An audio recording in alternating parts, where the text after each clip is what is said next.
नमस्कार दोस्तों, मैं हूं गौरव पाठक और इस वीडियो में हम जेल प्रहरी परीक्षा के पूरे सिलेबस और परीक्षा की तैयारी कैसे करना चाहिए उसके बारे में समझेंगे। यानी हम इस वीडियो में पूरी परीक्षा की रणनीति को तैयार करेंगे। देखो दोस्तों, जब भी हम किसी परीक्षा की तैयारी करते हैं तो हमारे सामने पहला प्रश्न ये रहता है कि क्या पढ़ें और दूसरा प्रश्न ये रहता है कि क्या नहीं पढ़ें। तो इस वीडियो को देखकर आप इन दोनों प्रश्नों के जवाब पा पाएंगे। तो मैं आपको ये तो नहीं कहूँगा कि क्या पढ़ना है क्या नहीं पढ़ना है। इस वीडियो में देखकर हम ये जरूर समझ जाएंगे कि क्या ज़्यादा पढ़ना है और क्या कम पढ़ना है। तो इस वीडियो में हम समझेंगे पूरे सिलेबस के बारे में। पहले तो हम वो सिलेबस देखेंगे जो कि परीक्षा के नोटिफिकेशन में आपको दे रखा है, यानी व्यापम ने जो आपको सिलेबस दे रखा है उस पूरे सिलेबस के बारे में हम समझेंगे।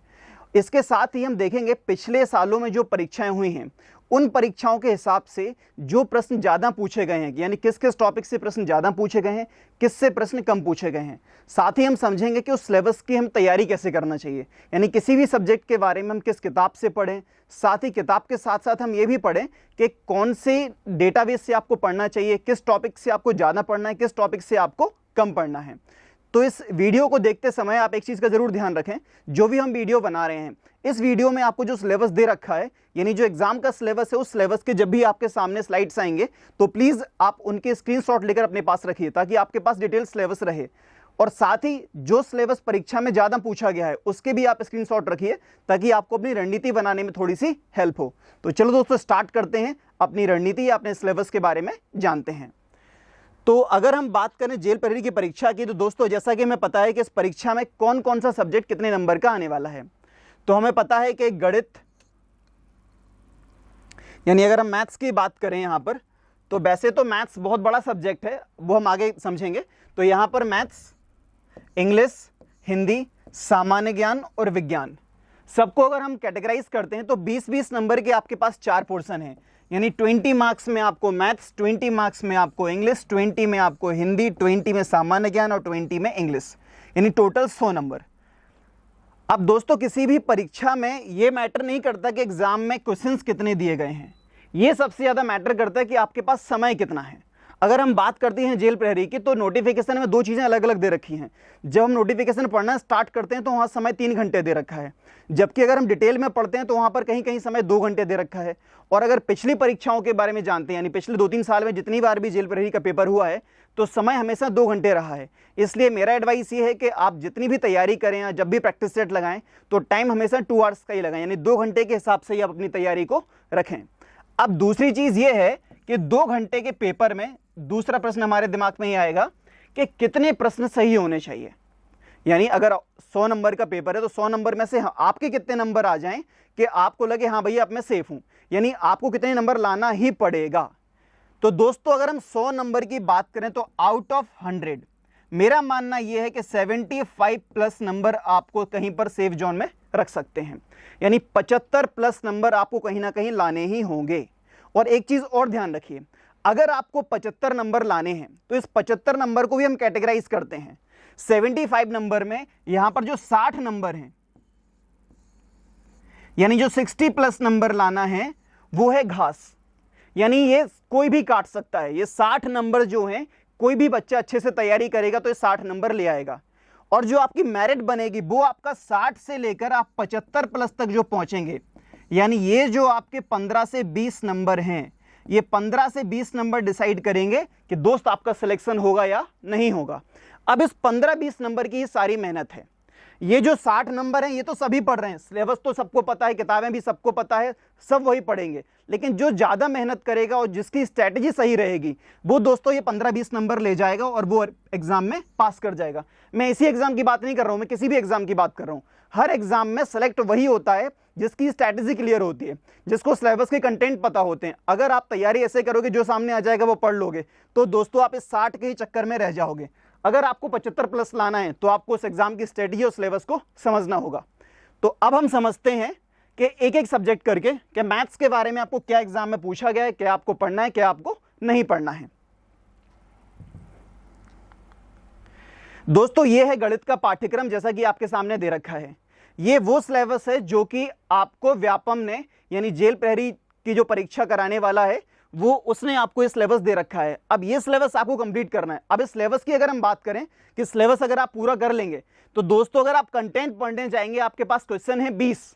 अब देखिए अगर हम इस सिलेबस की बात करें तो ये आपके सामने जो सिलेबस दे रखा है 1 2 3 4 5 6 7 8 9 10 11 12 13 14 15 16 17 18 टॉपिक हैं दोस्तों। मतलब अगर हम ये मान के चलें कि अगर हम हर टॉपिक को अच्छे से पढ़ना चाहते हैं तो एक टॉपिक को पढ़ने में अगर आपको एक दिन भी लगा है और अगर आप फॉर एग्जांपल आपने 1-2 दिन मिस कर दिया तो आपको इस पूरे सिलेबस को कंप्लीट करने में मेरे हिसाब से कम 25 दिन लगेंगे। वो भी उनको लगेंगे जो एक बार इसको पढ़ चुके हैं, यानी केवल उन्हें क्वेश्चंस लगाने हैं, उन्हें कंसेप्ट नहीं पढ़ने बहुत डिटेल में, केवल जिनको क्वेश्चंस लगाने हैं उनको यहां पर लगेगा 25 दिन। अब अगर आपका मैथ्स वीक है, आप आज से तैयारी स्टार्ट कर रहे हैं, आपने एक हफ्ते पहले तैयारी स्टार्ट किया, एक हफ्ते बाद तैयारी स्टार्ट करेंगे, तो आप ये मान के चलिए आपको हर टॉपिक को पढ़ने में कम से कम 2 से 3 दिन लगेंगे दोस्तों। अब 3 दिन का मतलब ये है कि 25 × 3 यानी 75 डेज। अब 75 दिन आप अगर मैथ्स में देंगे तो दोस्तों सिलेबस बहुत बड़ा है, कैसे आप तैयारी करेंगे। इसीलिए मैं कहता हूं कि एग्जाम क्रैक करने के लिए सबसे ज्यादा जरूरी है आपके पास एक रणनीति। जब तक आपके पास एक प्रॉपर रणनीति नहीं होगी, एक प्रॉपर आपकी स्ट्रैटेजी नहीं होगी, तब तक एग्जाम क्वालिफाई करना बहुत कठिन है। तो देखो दोस्तों, अगर हम बात करें कौन कौन से टॉपिक आपको ज्यादा पढ़ने चाहिए अकॉर्डिंग टू मी और अकॉर्डिंग टू पिछले पेपर्स, यानी पिछले पेपर अगर हम देखते हैं कि पिछले पेपरों से कैसे प्रश्न पूछे गए हैं, तो मैं आपको सबसे पहले यह बताता हूं कि पिछले साल के जो 2-3 साल के पेपर हैं उन पेपरों की अगर स्टडी की जाए तो किस टॉपिक से सबसे ज्यादा क्वेश्चन आते हैं, किस टॉपिक से कम क्वेश्चन आते हैं। अब ये पिछले 2-3 सालों के कुछ क्वेश्चंस की मैंने या पेपर्स की मैंने स्टडी की है और स्टडी के अकॉर्डिंग जो क्वेश्चंस आए हैं वो हम देखते हैं। सिंप्लीफिकेशन यानी सरलीकरण की अगर हम बात करें दोस्तों, तो सरलीकरण वैसे तो एक बहुत सिंपल टॉपिक है, आपको नाम से सरलीकरण दिख रहा है, इसके 7 प्रश्न पूछे गए हैं। अब ये सरलीकरण में क्या क्या इंक्लूड होगा, अकॉर्डिंग टू मी सरलीकरण में आपको पढ़ना पड़ेगा पूरा नंबर सिस्टम, आपको पढ़ना पड़ेगा एलसीएम एचसीएफ, आपको पढ़ना पड़ेगा सर्ट्स एंड इंडिसेस यानी घातांक और करनी, साथ ही आपको डिविजिबिलिटी रूल, साथ ही आपको संख्याएं कौन कौन सी होती है, कितने प्रकार की संख्याएं होती हैं, साथ ही आपको पूरे वोडमास रूल पढ़ने पड़ेंगे। ये 4-5 टॉपिक मिलाकर आपका एक टॉपिक बनेगा जिसको हम बोलेंगे सरलीकरण। इस सरलीकरण में ये संख्या पद्धति भी मैंने यहां पर जोड़ ली है, यानी सरलीकरण और संख्या पद्धति ये दोनों मिलकर आपको 2 प्रश्न ये और 7 और 2 9। अब ये मान के चलो 20 क्वेश्चन में से 9 क्वेश्चन यानी ऑलमोस्ट 50% सिलेबस आपका सिंप्लीफिकेशन और नंबर सिस्टम ने कवर कर लिया है दोस्तों। मतलब अगर आप ये समझो कि आप 75 दिन में से केवल 3 दिन आपने जो टॉपिक पढ़ा है वो आपको 50% कवर कर रहा है, तो एग्जाम की स्ट्रेटेजी कैसे बनेगी। इसलिए समझना ये बहुत जरूरी है कि हम कैसे इसकी तैयारी करें। सबसे पहले आपको अगर आप स्ट्रेटेजी नहीं समझते तो आप क्या करते, 1-2 दिन नंबर सिस्टम पढ़ लेते, 1-2 दिन सिंप्लीफिकेशन पढ़ लेते, और एग्जाम में सबसे ज्यादा वही आया है, तो फिर एग्जाम में नंबर ज्यादा कैसे आ पाते। इसलिए समझना जरूरी है कि सिंप्लीफिकेशन और नंबर सिस्टम कैसे पढ़ा जाए। तो दोस्तों अगर आप सिंप्लीफिकेशन नंबर सिस्टम में वीक हैं तो सबसे पहले तो याद रखो कि टेबल्स, स्क्वायर, क्यूब और कैलकुलेशंस, यानी अगर आपको टेबल्स, स्क्वायर, क्यूब नहीं याद हैं तो आपका सिंप्लीफिकेशन और नंबर सिस्टम हमेशा से ही वीक रहेगा। बेसिक चीजें होती हैं, आपको फ्रैक्शंस जोड़ने आने चाहिए, आपको एलसीएम निकालते आना चाहिए, आपको स्क्वायर करने आना चाहिए, आपका कैलकुलेशन जल्दी होना चाहिए, मल्टीप्लाई जल्दी होना चाहिए, डिवाइड जल्दी होना चाहिए, तभी आप सिंप्लीफिकेशन वाले क्वेश्चंस को क्रैक कर पाएंगे। तो पहली चीज तो हम ये समझे। अब दूसरा है समय और दूरी, जिससे 3 प्रश्न पूछे गए हैं। अब समय और दूरी को जब आप पढ़िएगा तो 3 टॉपिक को साथ में पढ़ना। किस किस को, एक तो समय और दूरी खुद, टाइम एंड डिस्टेंस, दूसरा ट्रेन्स यानी रेल संबंधित प्रश्न, और तीसरा आप पढ़ेंगे बोट एंड स्ट्रीम।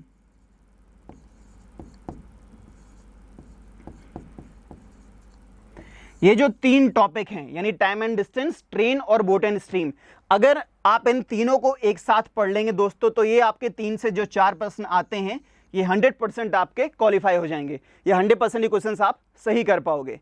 तो 9 प्रश्नों के बाद 4 प्रश्न आपने ये सही कर लिए। अब बात करते हैं हम क्षेत्रमिति की। देखो दोस्तों, क्षेत्रमिति अपने आप में एक बहुत बड़ा वास्ट टॉपिक है। अगर आप क्षेत्रमिति को डिटेल में पढ़ने जाएंगे तो it will take at least 3 to 4 days, और कभी कभी हो सकता है कि आपके 5 दिन भी ले लें। तो आप इस चीज को ध्यान रखिए। क्षेत्र मित्र आप जब भी जिस एग्जाम के लिए पढ़ रहे हैं वो मैटर करता है। आप एसएससी के लिए नहीं पढ़ रहे हैं, आप कैट के लिए नहीं पढ़ रहे हैं, आप एक ऐसे एग्जाम के लिए पढ़ रहे हैं जिसमें 1-2 सिंपल से प्रश्न पूछे जाएंगे। तो आपको करना क्या है, केवल बेसिक्स पढ़ने हैं और ऐसी किताब को प्रेफरेंस के रूप में लेना है जिसमें सिंपल और हर टाइप के प्रश्न दे रखे हों। ऐसा नहीं कि अगर आप फॉर एग्जांपल रेक्टेंगल पढ़ रहे हैं तो रेक्टेंगल के 100 प्रश्न दे रखे हैं तो फिर आपके एग्जाम की रणनीति वहां पर फेल हो जाएगी। आपको ध्यान रखना है कि हमारा एग्जाम कौन सा है, यानी क्वेश्चंस के लेवल ज्यादा नहीं है लेकिन सारे टॉपिक उन्होंने कवर किए हैं। तो आपको यह ध्यान रखना है कि क्षेत्र मिति जब भी आप पढ़ें तो किसी सिंपल किताब से पढ़ें। मैं जब भी आपको कोई टॉपिक खत्म करूंगा उसके किताबों के नाम भी बताऊंगा कि किस किताब से आपको पढ़ना चाहिए। अब अगर बात करते हैं, क्षेत्र मिति हमारा हो गया है, तो अब बात करते हैं दूसरा है प्रायिकता।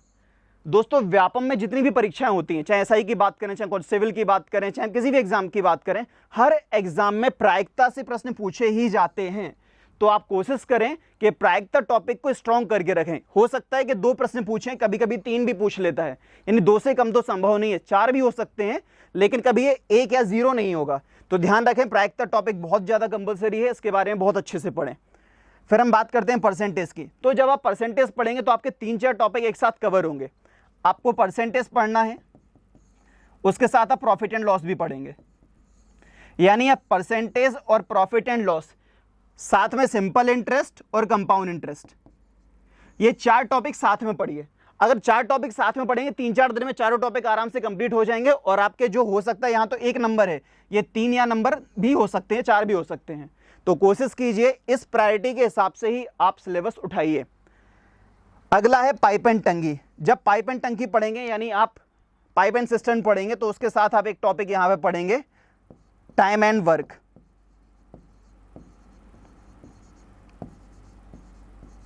यानी टाइम एंड वर्क और पाइप और टंकी, इन दोनों टॉपिक को आप पैरेलल पढ़िए, साथ में पढ़िए। तो उससे आपकी ये हेल्प होगी कि दोनों टॉपिक आपको जल्दी समझ में आएंगे और आपका सिलेबस भी बहुत जल्दी कंप्लीट हो जाएगा। नेक्स्ट एंड लास्ट, ज्यामिति। अब वैसे तो दोस्तों यहां पर ज्यामिति की जगह आप पिछले पेपर को देखें तो उसमें कोऑर्डिनेट्स ज्योमेट्री दे रखी है, लेकिन कोऑर्डिनेट्स ज्योमेट्री इतनी वैसे तो बहुत वास्ट है, लेकिन अगर इस एग्जाम की बात करें तो आप किसी भी एक सिंपल से फंडामेंटल्स को पढ़ेंगे, यानी अगर आप बेसिक्स भी केवल पढ़ लेंगे तो आपके यहाँ पर ज्यामिति और क्षेत्रमिति के प्रश्न जो हैं आसानी से सॉल्व हो जाएंगे। तो कोशिश करना है दोस्तों हमें ये कि जब भी हम इस एग्जाम के लिए पढ़ें तो आपको प्रायोरिटी किस टॉपिक को ज़्यादा देनी है। तो पहली प्रायोरिटी हमारी कौन सी रहेगी दोस्तों? पहली प्रायोरिटी आपको रखना है सिंप्लीफिकेशन और नंबर सिस्टम। जब ये दोनों टॉपिक आपके कंप्लीट हो जाते हैं उसके बाद आप क्या पढ़ेंगे? उसके बाद आप क्या पढ़ेंगे? Time and distance and boat and steam, जो मैंने आपको बताया। यानी पहली प्रायोरिटी ये रही, दूसरी प्रायोरिटी ये रही। उसके बाद तीसरी प्रायोरिटी किसको देंगे? तीसरी प्रायोरिटी आप देंगे प्रायिकता को। जब भी आप प्रायिकता के सवाल लगाएं तो कोशिश करें कि कंसेप्ट तो पढ़ें ही, साथ में क्वेश्चंस ज़्यादा लगाएं। जितने ज़्यादा क्वेश्चंस लगाते जाएंगे उतना ज़्यादा आपका प्रोबेबिलिटी क्लियर होता जाएगा। उसके बाद हम बात करते हैं क्षेत्रमिति की और ज्यामिति की। तो इन दोनों टॉपिक को भी साथ में पढ़िए। और उसके बाद बचेगा आपका पाइप एंड सिस्टम और टाइम एंड वर्क और परसेंटेज। तो सबसे लास्ट प्रेफरेंस इनको दीजिए। इससे क्या होगा, एक पर्टिकुलर टाइम में आपका सिलेबस कंप्लीट भी हो पाएगा और जो एग्जाम में पूछा जाता है उसे भी आप आसानी से कवर कर पाएंगे। तो ये तो बात रही दोस्तों मैथ्स की। अब मैथ्स किस किताब से पढ़ना चाहिए? सब ने अलग अलग किताबों से पढ़ते हैं, सबका अपना अलग अलग कंसेप्ट है। कोई भी किताब अच्छी और बुरी नहीं होती। मैटर ये करता है कि आप, बहुत सारे लोग कहते हैं कि 100 किताबों से पढ़ने से अच्छा है कि एक किताब को 100 बार पढ़िए। मेरा मानना यह है कि किताब से पढ़ना अलग कहानी है। सबसे पहले अपने एम को समझिए कि आपका लक्ष्य क्या है, किस एग्जाम के लिए आप तैयारी कर रहे हो, उस एग्जाम का लेवल क्या है, स्लो है, मॉडरेट है या बहुत ज़्यादा हाई है। यानी अगर आपको फास्ट क्वेश्चंस लगाने, फास्ट का मतलब ये होता है कम टाइम में आपको जल्दी क्वेश्चंस लगाने, स्लो का मतलब क्या होता है, आप एमपीएसआई की बात करें सफिशिएंट टाइम में आपके पास क्वेश्चंस लगाने के लिए, कांस्टेबल की बात करें सफिशिएंट टाइम में आपके पास क्वेश्चंस लगाने के लिए। तो ऐसी किताबों से पढ़िए। आप शारदा से पढ़ सकते हैं, आप आर.एस. अग्रवाल से पढ़ सकते हैं। इवन अगर आप आर.एस. अग्रवाल एक बार पढ़ चुके हैं तो आपको शारदा पब्लिकेशन लगाने की आवश्यकता नहीं है। आप आर.एस. अग्रवाल को ही अच्छे से एक बार और लगा लीजिए, तो ही आपका आसानी से पूरा मैथ्स कवर हो जाएगा। लेकिन अगर आपने आर.एस. अग्रवाल नहीं पढ़ी है और आपका मैथ्स वीक है तो कोशिश कीजिए आप शारदा पब्लिकेशन से स्टार्ट कीजिए और धीरे धीरे क्वेश्चंस लगाना शुरू कीजिए। तो ये तो बात रही दोस्तों मैथ्स की। अब हमारा जो दूसरा मेजर सब्जेक्ट है वो है अंग्रेजी, इंग्लिश। मतलब मध्य प्रदेश में 90% जो स्टूडेंट्स होते हैं उनके लिए एक ही भूत यानी एक ही फोबिया होता है, वो होता है अंग्रेजी। यानी इंग्लिश को देख के ही हमें ऐसा लगता है कि एग्जाम हमारे लिए नहीं है। लेकिन दोस्तों ट्रस्ट मी, व्यापम में जो अंग्रेजी पूछी जाती है उस, ये आपका सिलेबस है जो कि एग्जाम में दे रखा है, आप इसका स्क्रीनशॉट लेके रख सकते हैं अपने पास। आपको ये चीज ध्यान रखनी है कि व्यापम का जो सिलेबस है बहुत ही छोटा सिलेबस है। आपको बहुत ज्यादा अंग्रेजी में मास्टर होने की आवश्यकता नहीं है, कुछ बेसिक कंसेप्ट समझने हैं और बेसिक क्वेश्चंस लगाना सीखना है। उसी के साथ आपका अंग्रेजी आराम से क्वालिफाई हो जाएगा। अब इसमें कौन सा इंग्लिश पूछा जाएगा? इसमें अंग्रेजी पूछा जाएगा एमपीएसआई के लेवल का, यानी एमपीएसआई में जो इंग्लिश पूछा जाता है वही लेवल का इंग्लिश इसमें पूछा जाएगा। अब हम बात करते हैं कि परीक्षा का पैटर्न क्या है, यानी क्वेश्चन पेपर आता कैसा है। अगर आप क्वेश्चन पेपर की बात करें तो पहले तो हम आपको बता दें कि इस वीडियो में आपको 3 पिछले सालों के जो पेपर हैं, यानी 2015 का पेपर है, 2014 का पेपर है और 2013 का पेपर है, ऑलमोस्ट पिछले 3 सालों के जो पेपर हैं वो तीनों पेपर हमने आपको नीचे डिस्क्रिप्शन में उनकी लिंक दे रखी है। अगर आपको पेपर चाहिए हो तो आप वहां पर क्लिक करके वो पेपर पढ़ सकते हैं। अब हम बात करें अंग्रेजी में पेपर कैसे आता है, तो पेपर का ये तो रहा सिलेबस, एक पार्ट ये रहा, दूसरा पार्ट ये रहा। अब इस सिलेबस को पढ़ने के लिए आपको करना क्या है कि सबसे पहले आपको पेपर देखना है। पेपर देखते ही आप समझ जाएंगे कि हमें तैयारी करनी कैसे है। तैयारी करने का मतलब यह है कि परीक्षा में प्रश्न कैसे पूछे गए हैं। एग्जाम की बात करें तो फिल इन द ब्लैंक्स जो है वो एक बहुत बड़ा टॉपिक है, यानी केवल fill in the blanks complete करने की बात हम बात करें। अगर आपने fill in the blank complete कर लिए तो फिल इन द ब्लैंक यहाँ तो 4 वर्ब में है, ये मैंने यहाँ पर फिल इन द ब्लैंक लिखा है दोस्तों। यहाँ पर हम बात करें प्रीपोजिशंस, हम बात करें प्रीफिक्स, हम बात करें आर्टिकल, हम बात करें कंजक्शन, हम बात करें टेंस, तो ये सारे फिल इन द ब्लैंक्स के फॉर्म में ही पूछे गए थे। यानी जब आप सिलेबस पढ़ोगे तो सिलेबस में पहला टॉपिक आपको ग्रामर देखेगा। मैं आपको बता देता हूं, पहला टॉपिक आपको देखेगा ग्रामर।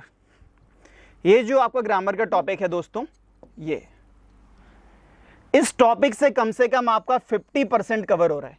यानी पार्ट ऑफ स्पीच अगर किसी के बेसिक से अच्छे से पढ़ रखे हैं उसने, तो आप 50% नंबर आसानी से ला सकते हो। बहुत ज़्यादा डिटेल आपको एडवांस अंग्रेजी पढ़ने की आवश्यकता नहीं है, एकदम बेसिक कंसेप्ट पढ़ने और बेसिक क्वेश्चंस लगाने हैं। तो उससे क्या होगा कि जब भी आप ग्रामर पढ़ेंगे तो ग्रामर के जो आपके कंसेप्ट हैं वो सारे फिल इन द ब्लैंक्स में कवर हो जाएंगे।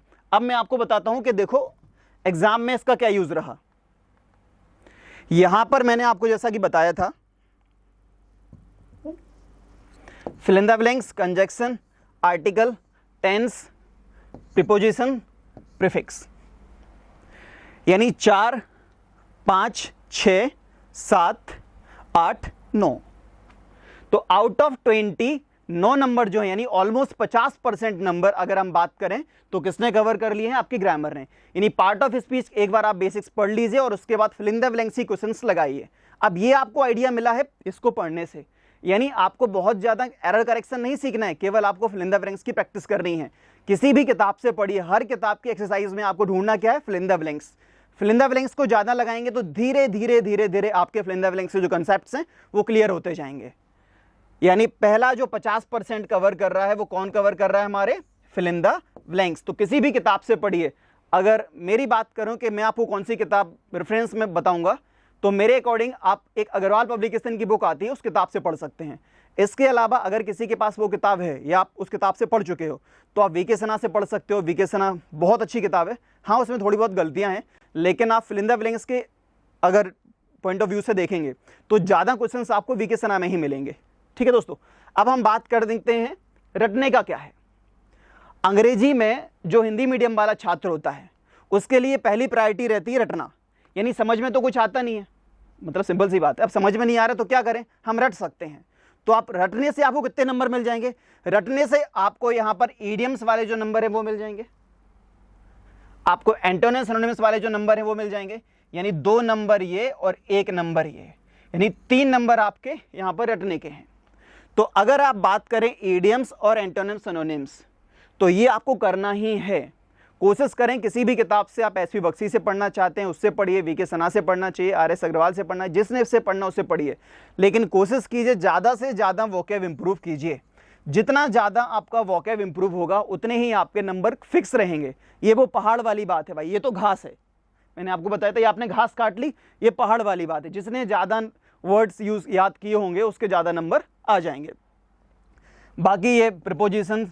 अब इसमें दो चीज़ें और हैं, वॉइस और डायरेक्ट इनडायरेक्ट स्पीचेस। अब इनका फायदा क्या है, बहुत ज़्यादा डिटेल सिलेबस नहीं रहता है इनका। आपको करना क्या है, केवल एक बार कंसेप्ट पढ़ने और दोनों के 50-50 क्वेश्चंस लगाने हैं।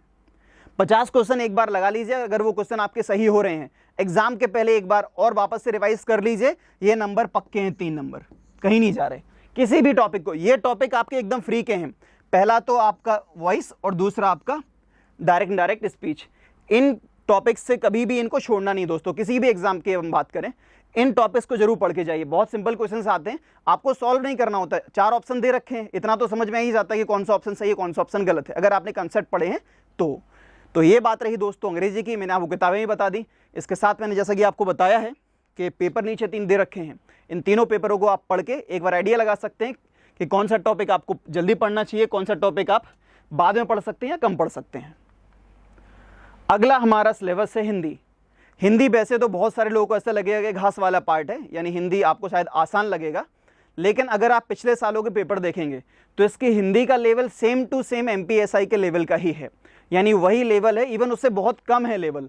तो अगर आप इस सिलेबस को देख रहे हैं तो सिलेबस तो भाई ये रहा। इस पूरे सिलेबस में वही सारा टॉपिक है, वही सारे सिलेबस हैं जो कि आपको MPSI में मिलते हैं। अगर आप बात करें कि ये 14-15 टॉपिक हम कैसे कंप्लीट करें 2-3 महीने के अंदर। अब हिंदी में होता क्या है दोस्तों कि हिंदी का पेपर अगर आज आप बिना पढ़े हुए लगाओगे ना तो आप 50% सही कर जाओगे, और हो सकता है थोड़ा बहुत पढ़ लिया होगा तो आप 70% सही कर जाओगे, लेकिन जो बाकी का 30% सही करना होता है ना, उसको सही करने के लिए मेहनत लगती है। अब उसकी मेहनत आपको कहाँ से करनी चाहिए, सबसे पहले आप पेपर को पढ़िए। पेपर पढ़ने के बाद आप ये देखिए कि पिछले साल में जो पेपर आया है उसमें किस टॉपिक से ज़्यादा क्वेश्चन आते हैं, किस टॉपिक से कम क्वेश्चन आते हैं।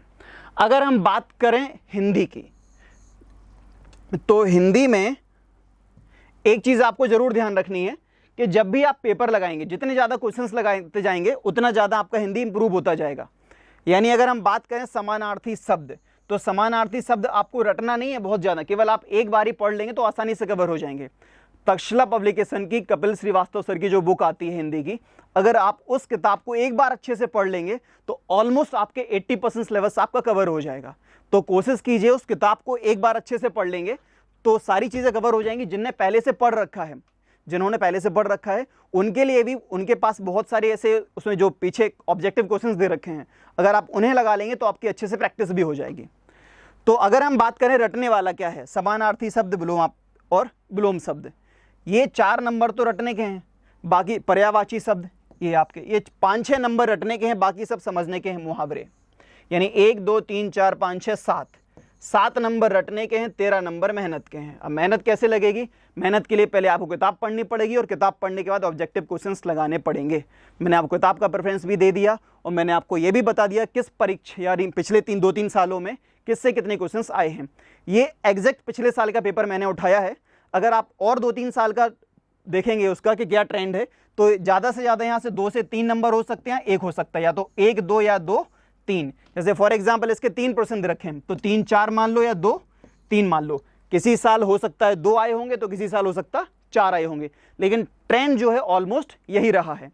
तो ये हमने बात की मैथ्स की, इंग्लिश की और हिंदी की। अब अगले पार्ट में हम जो समझने वाले हैं, हम जनरल स्टडीज़ और जनरल साइंस के बारे में समझेंगे, यानी सामान्य ज्ञान और सामान्य विज्ञान। और जो पिछले 3 सालों का ट्रेंड है उस ट्रेंड के अकॉर्डिंग, जैसा कि हमने अभी मैथ्स समझा है, मैथ्स समझा है, हिंदी समझा है, इंग्लिश समझा है, वैसे ही हम जनरल नॉलेज और जनरल साइंस के बारे में पढ़ेंगे। नमस्कार, जेल प्रहरी परीक्षा के पाठ्यक्रम की हम लोग बात कर रहे हैं। पिछले 3 जो पोर्शन थे, जिसमें पहला देखा हम लोगों ने गणित, दूसरा देखा अंग्रेजी, जबकि तीसरा देखा हम लोगों ने हिंदी, वो आप लोगों को गौरव सर के द्वारा समझा दिया गया है। आगे के जो 2 विषय बच रहे हैं, जिसमें पहला हो रहा है हमारा सामान्य ज्ञान का पाठ्यक्रम, जबकि दूसरा हो रहा है सामान्य विज्ञान, वो मैं यानी कि यशु शर्मा के द्वारा आपको जानकारी दी जाएगी। इसमें हम लोग देख रहे हैं सबसे पहले सामान्य ज्ञान का पाठ्यक्रम।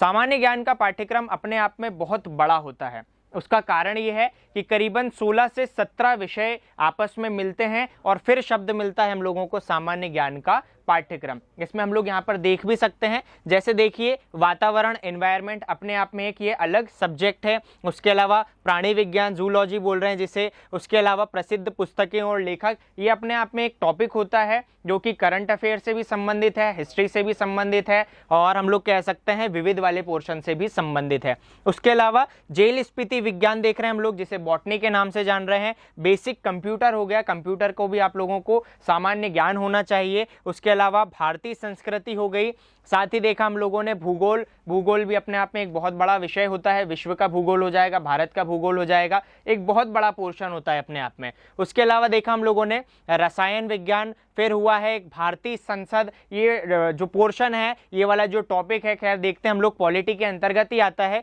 उसके अलावा जो शेष बचा हुआ है बेसिक जीके आप लोगों से पूछा जाता है। सबसे ज्यादा जो प्रश्न पूछे जाते हैं आप लोगों से बेसिक जीके से ही पूछे जाते हैं। उसके अलावा खेल स्पोर्ट वाला एक अलग टॉपिक होता है, एक अलग हमारा विषय होता है। उसके अलावा प्रसिद्ध पुस्तकें, ये करंट अफेयर से भी संबंधित होती हैं, प्राचीन इतिहास से भी संबंधित होती हैं। इतने टॉपिक देखे, ये सारे के सारे आ रहे हैं सामान्य ज्ञान के पाठ्यक्रम के अंतर्गत। इतना ही नहीं, इसके अलावा भी कई सारे हैं, जैसे इतिहास, संस्कृति, परंपरा और त्योहार, ये हिस्ट्री के अंतर्गत आता है। उसके अलावा मध्य प्रदेश का अपने आप में एक बहुत बड़ा पोर्शन होता है, जिसमें देखेंगे हम लोग मध्य प्रदेश की सामान्य जानकारी, मध्य प्रदेश का विकास, मध्य प्रदेश की संस्कृति आदि। फिर लिखा है हम लोगों ने यहाँ पर भारतीय राजनीति। मध्य प्रदेश वाला अपने आप में एक बहुत बड़ा पोर्शन है। उसके बाद में आ रहे हैं हम लोग वापस से भारतीय राजनीति, इंडियन पॉलिटी के अंतर्गत। ये पिछला जो टॉपिक था हमारा भारतीय संसद, वो पॉलिटी के अंतर्गत ही आएगा। उसके अलावा देखा हम लोगों ने भारतीय अर्थव्यवस्था,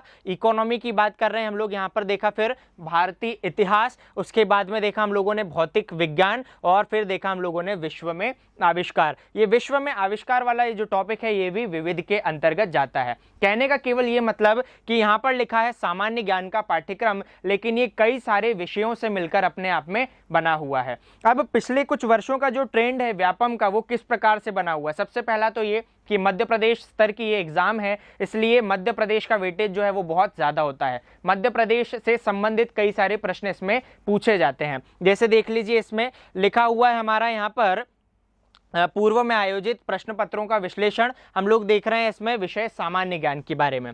सबसे पहले तो देख लीजिए, यहाँ पर हम लोग बात कर रहे हैं मध्य प्रदेश सामान्य अध्ययन की। मध्य प्रदेश सामान्य अध्ययन से कुल मिलाकर पूछे गए हैं 10 प्रश्न। अब ये मध्य प्रदेश सामान्य अध्ययन लिखा हुआ है, लेकिन इसमें इतिहास भी हो गया, करंट अफेयर भी हो जाएगा, पूछा गया सारा मध्य प्रदेश से संबंधित। मध्य प्रदेश से संबंधित इतिहास भी हो गया, करंट अफेयर भी हो गया, और वन लाइन के जो फैक्चुअल पार्ट आता है, फैक्चुअल पॉइंट्स आते हैं, जो प्रश्न होते हैं, वो भी इसमें पूछ लिए गए हैं। तो सबसे ज्यादा जो पूछा जाता है वो पूछा जाता है मध्य प्रदेश, 10 अंकों का। उसके बाद में देख रहे हैं विविध वाला पोर्शन। किसी भी परीक्षा में मध्य प्रदेश की दूसरा सर्वाधिक पूछा जाने वाला जो पोर्शन रहता है वो रहता है विविध का। विविध में इस परीक्षा में पूछे गए हैं 4 प्रश्न। अब विविध के अंतर्गत क्या क्या आता है, तो कुछ उपनाम आ जाते हैं, ये सारा का सारा आ रहा है हमारा विविध के अंतर्गत। उसी के अलावा हम लोग देखेंगे कुछ आविष्कार हो जाएंगे, उसके अलावा हो जाएगी कुछ समाधि, मकबरे, जलप्रपात, राष्ट्रीय उद्यान, अभ्यारण्य।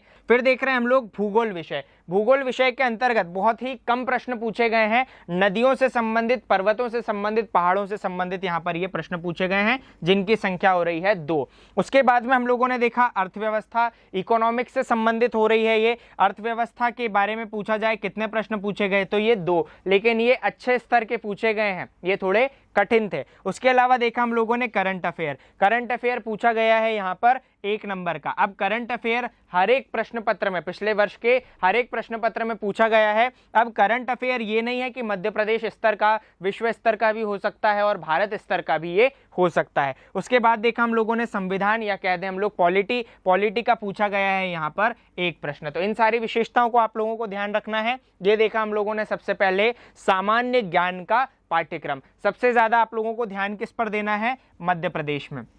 अब एक चीज और आप लोग यहाँ पर ध्यान दे दीजिए मैंने आप लोगों को बताया कि सामान्य ज्ञान वाला जो पोर्शन है बहुत ज़्यादा ही सिंपल हो रहा है। जो भी आप लोगों की स्ट्रेटेजी रहे उसमें आप लोगों को मैथ्स की, उसके अलावा हिंदी की और इंग्लिश की आप लोगों को प्रैक्टिस कंटिन्यू करनी है, लेकिन उसके साथ में एक अच्छा जिसमें आप लोगों को की रुचि भी रहेगी, आपका मन भी लगा रहेगा, इसके लिए आप लोगों को सामान्य ज्ञान वाला जो टॉपिक है इसको आप लोगों को निरंतरता के साथ में प्रतिदिन पढ़ना है। इसको आप लोगों को ध्यान रखना है।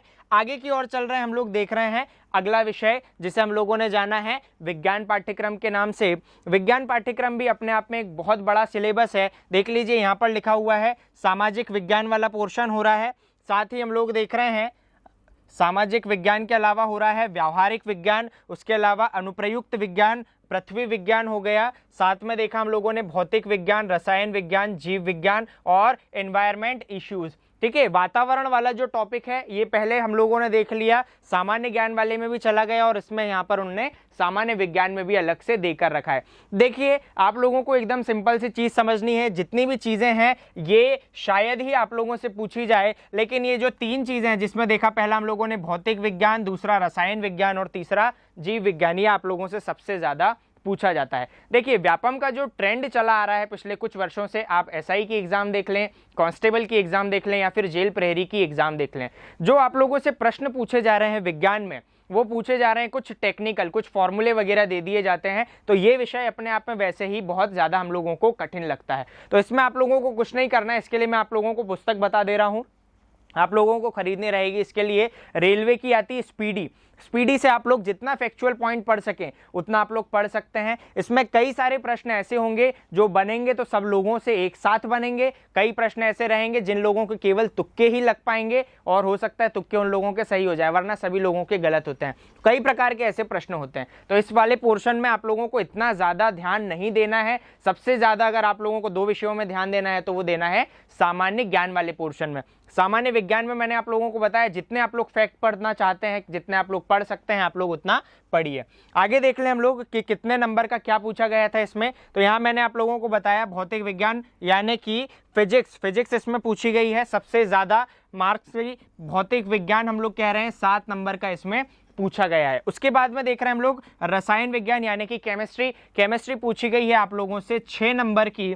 फिर देखा हम लोगों ने जीव विज्ञान, ये जीव विज्ञान आप लोगों से पूछा गया है 5 से 6 नंबर का। और उसके बाद में बचा हमारा सामाजिक विज्ञान, ये सामाजिक विज्ञान पूछा गया है आप लोगों से 1 से 2 नंबर का। अब विज्ञान में भी हम लोग देखें सबसे ज़्यादा अगर हम लोग नंबर कवर करते हैं तो वो मिलेगा हम लोगों को फिजिक्स में। और यहाँ देख रहे हैं हम लोग सामाजिक विज्ञान, ये एक या दो प्रश्न जो आ रहे हैं बहुत ही सिंपल लेवल के आते हैं, तो इसको आप लोगों को ध्यान में रखना है। मैंने आप लोगों को दोनों विषयों की जानकारी प्रॉपर दे दी है, आप लोगों को इसी तरह से इनको तैयार करना है। आगे की जो विषय की जानकारी है या आगे की जितनी भी जानकारी बची हुई शेष रह गई हैं वो श्री गौरव सर के द्वारा आप लोगों को दी जाएगी। ये हमने आपको पूरे सिलेबस के बारे में बताया, एग्ज़ाम की स्ट्रेटेजी बताई। अगर आप खुद से पढ़ना चाहें तो खुद से ही पढ़ सकते हैं। हर टॉपिक के बारे में मैंने आपको बुक्स भी बता दी हैं, कैसे पढ़ना है मैंने आपको ये भी बता दिया है। साथ ही अगर आप चाहें तो कौटिल्य एकेडमी की ऑनलाइन क्लासेस स्टार्ट हो रही हैं, आप उन क्लासेस को भी ज्वाइन कर सकते हैं। उन क्लासेस में हम आपको वही सिलेबस पढ़ाएंगे जो कि एग्जाम में ज़्यादा पूछा जाता है या उस पर ज़्यादा ध्यान देंगे। साथ ही हम आपको PDF प्रोवाइड कराएंगे, उन PDFs के थ्रू आप इस पूरे सिलेबस को आसानी से कवर कर पाएंगे। यानी उसमें आपको क्या रहेगा कि आपको कुछ ढूंढना नहीं पड़ेगा, सारी चीज़ें हमारी टीम मेहनत करके आप तक पहुंचा देगी। तो अगर आप एडमिशन लेना चाहते हैं तो आपके पास कौटिल्य एकेडमी के नंबर्स यहाँ पर नीचे स्लाइड में शो हो रहे हैं, आप उन नंबर से फ़ोन करके बाकी डिटेल ले सकते हैं। थैंक यू सो मच दोस्तों।